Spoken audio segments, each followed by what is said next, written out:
नमस्कार, प्रणाम दोस्तों, कैसे हैं? उम्मीद करता हूं बहुत अच्छे होंगे। आपका दिन शुभ हो। आप कैसे हैं? उम्मीद करता हूं बहुत अच्छे होंगे। और दोस्तों, अभी तक चैनल पे नए हैं तो चैनल को सब्सक्राइब कर लीजिए, आइकन बेल को भी दबा दीजिए, जिससे आने वाली वीडियो की नई जानकारी मिलती रहे। दोस्तों, कल हम लोग का एक बहुत बड़ा मुद्दा था बेरोजगारी का, जिसके लिए हमने एक बहुत छोटा सा समाधान आपको बताया हुआ था। शायद आप देखे भी होंगे और शायद हो सकता है कि आपको अच्छा भी लगा हो। और उसी में बहुत लोग काट छाट भी कर रहे थे, बहुत सी कमियां निकाल रहे थे। तो भाई, हर काम में कमियां होती हैं और अच्छाई भी होती हैं।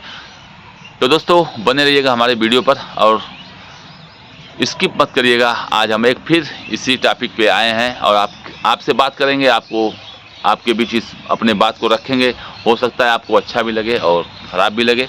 तो हमारे कमेंट बॉक्स में एक बार ज़रूर लिखिएगा कि मेरे द्वारा दिया गया राय कैसा है, अच्छा है या बुरा है।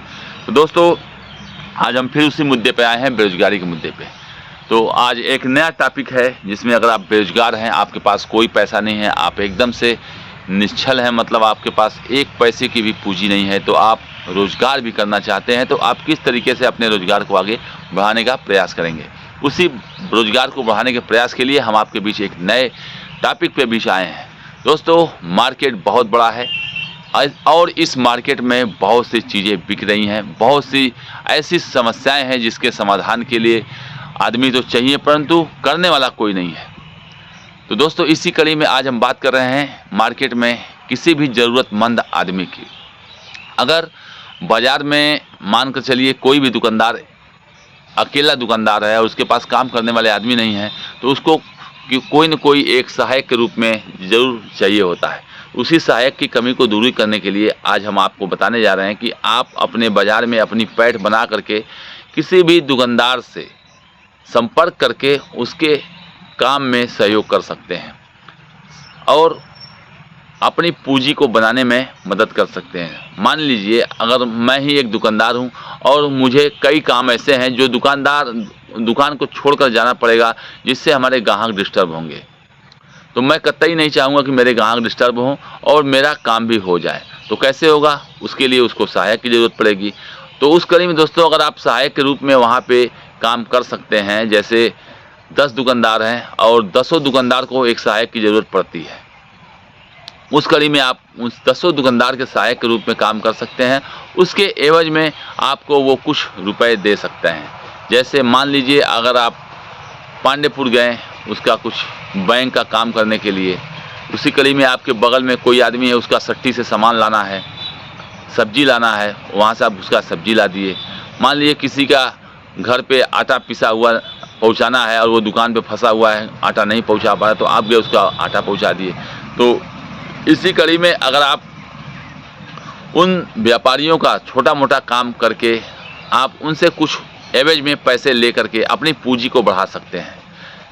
तो दोस्तों, अगर आपके पास एक पैसा भी नहीं है, तो इसी तरीके से आप धीमे धीमे काम करके अपने महीने के एवज में, काम करने के एवज में, एक महीने का पूंजी, मान लीजिए अगर दुकानदार से आपने तय कर लिया कि भाई हम आपका डेली का काम करेंगे, परंतु हमको एवज में कुछ पैसे चाहिए। मान लीजिए एक दुकानदार से आप हर महीने का 500 रुपये भी लेते हैं, तो अगर 10 दुकानदार हैं तो 5000 रुपये हो गए। दोस्तों, सोचिए, आपके पास एक पैसा नहीं है, मगर आपके पास दिमाग है और बाहुबल है, मतलब आपके पास पावर है, शक्ति है, स्टेमिना है। तो आप अपने काम के एवज में उन दुकानदारों से कुछ पैसे ले करके अपनी पूंजी को 1 महीने, 2 महीने या 3 महीने में बढ़ा करके आप कोई भी छोटा सा रोजगार कर सकते हैं। सोचिए, अगर आप इसी तरीके से काम करके 5 से 6 महीने अगर आप ऐसे ही काम करके अगर महीने का 5000 रुपये भी बचाते हैं, तो 5 छक्का का 30,000 रुपये महीने 6 महीने में आप तैयार कर लिए। और 30,000 रुपये से एक छोटा सा स्टार्टअप हो सकता है। दोस्तों, छोटा सा स्टार्टअप मतलब अगर आप एक छोटा सा ठेला भी खरीद लेते हैं, अगर आप पानी पूरी भी बेचते हैं, तो पानी पूरी लगाने के लिए बहुत पूंजी की जरूरत नहीं पड़ेगी। दोस्तों, 10,000 रुपये का ठेला होगा और मान कर चलिए कि 5,000 में आपका कंडाल हो जाएगा, बैगुना हो जाएगा, और छोटे मोटे जो बर्तन होते हैं जिसमें नमक जीरा, काला नमक जीरा मसाला ये सब रखा जाता है, उसको आप खरीद करके अपना एक छोटा सा स्टार्टअप कर सकते हैं। और आपका जो जेब में आपके पैसे नहीं हैं, वो आपकी जेब में पैसे भी डेली के डेली आने लगेंगे। दोस्तों, तो ये एक बहुत बड़ा टॉपिक है। दोस्तों, आजकल बेरोजगारी का हमारे देश की जनसंख्या लगभग 2.25 अरब के आसपास पहुंच चुकी है। सरकार सबको नौकरी नहीं दे सकती है। अगर आप बेरोजगार हैं, तो अगर आपके पास पैसे नहीं हैं, तो आप छोटा सा ये हमारा सुलझाया हुआ ट्रिक आजमा सकते हैं और आप किसी से पैसे मत मांगिए। रही बात दोस्तों लोग क्या कहेंगे, तो इस चक्कर में कतई मत पड़िएगा कि लोग क्या कहेंगे। लोग आपको खाना पहुंचाने नहीं आएंगे, आपका ज़रूरत का सामान नहीं पहुंचाने आएंगे, न ही आपको आपके घर पे राशन पहुंचाने आएंगे।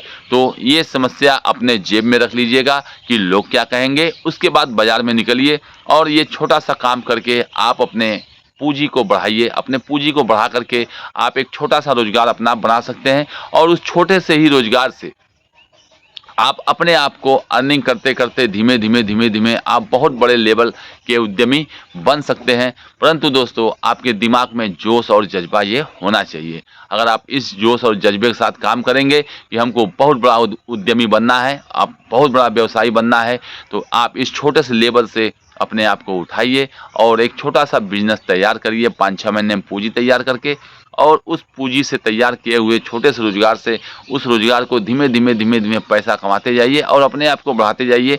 आज ठेला है, कल छोटा सा दुकान लीजिए, कल दुकान से लीजिए किराए का दुकान से पैसा कमाइए, उस किराए के दुकान से एक ज़मीन खरीदिए और ज़मीन खरीद के अपना दुकान खोलिए।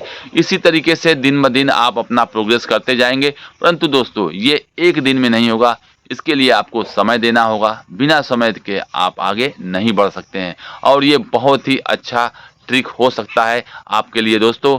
तो ये ट्रिक हमारा कैसा लगा हमारे कमेंट बॉक्स में एक बार ज़रूर लिखिएगा कि मेरा ट्रिक कैसा लगा बिना पूंजी वाला व्यापारी बनने का। मिलते हैं नेक्स्ट वीडियो में। जय हिंद, जय भारत, जय बनारस। तब तक अपना बहुत ख्याल रखिएगा। जय हिंद, जय भारत। आराम से अपन कर सकला ना काम, और ओकरे बाद अपन जो पहला पैसा ठीक है 5-7 महीना कमा के 30-35 हज़ार जुटाला, जुटा के अपन बिजनेस शुरू कर दा ना हो सकत भाई साहब। मगर एक लिए आदमी का कहियन कि यार अब हम ये काम करी, उनके सामने ईगो आ जाए कि अरे यार सरवा अब हम जाइए ओकर नौकरी करे, ओकर गुलामी करे जाई। बस वही चीज गाँव वाले का कहियन, बिहार वाले का कहियन, अरे तो के आगे बढ़े के हो तो तू अपन थोड़ा सा जेबा में डाल लाओ के। अरे जवाही उनका माई दारू बेचत लेन है। आज का स्थिति हो गई देखा। तो आदमी के ये सब चीज भावना न रखे के चाहिए। अगर आदमी आगे बढ़ेगा तब वही आगे बढ़ जीवा ना, तो वही आदमी तुमसे कहीं देखा यार बड़ा रियाज कैलेस, आगे बढ़ गल, बहुत रियाज कैलेस, जौन काम कैलेस कोई ना कर सकला। तो आदमी के ये सब चीज से भावना से आगे उठे के चाहिए। जब तक आगे उठबा तब तक आगे बढ़बा नहीं। अब देखा नेताजी कल ही आवाज चला जा फट से कहना तो सुलिया कैंसिल, हम कह रहे यार तो लोग कैंसिल कर दे वाला। यहाँ जुनून जज्बा छपले हो कि 3 साल तक रहा क्या और तू कैंसिल करे तू आमने के प्रोग्राम है पूरा, कैसे काम बनी। कल देखा 2 वीडियो लोग के भागल। हाँ हम कह रहे यार करबा काम तो अब न हुई। आयो के मतलब समय निकल रही। अच्छा चावल लेकर तू आधा किलो भी खा जीबा ना, हाँ तो भारी पन तोरे शरीर पे न लगी कि हम खा लिए। वैरायटी है एकदम अलग। हाँ तो एक सब लोग कहना बोतन महंगा पड़ा का ही महंगा नहीं। हाँ अभी लेट हुई ना, अभी कम से कम 20 दिन 25 दिन अब वही लेट हुई, अब वही 25। अरे बाप रे बाप। दोस्तों हम आपको एक धान की प्रजाति दिखा रहे हैं जो कि बहुत ही अच्छी प्रजाति। देखिए सारे धान कर चुके हैं परंतु इसमें अभी बाली लगी हुई है, बाली लगना शुरू हुई। आप देख सकते हैं ये इस प्रजाति को आप देखिए। ये भाई साहब हमारे बता रहे हैं कि बहुत ही अच्छी प्रजाति है। इसको खाने के बाद आपका पेट में चावल खाने के बाद भारीपन नहीं महसूस होगा और बहुत ही मीठा चावल होता है। और इसका नाम है काला चावल भैया, काला नमक इस चावल का नाम है। तो ऐसे ऐसे प्रजाति हैं गांव में चावल।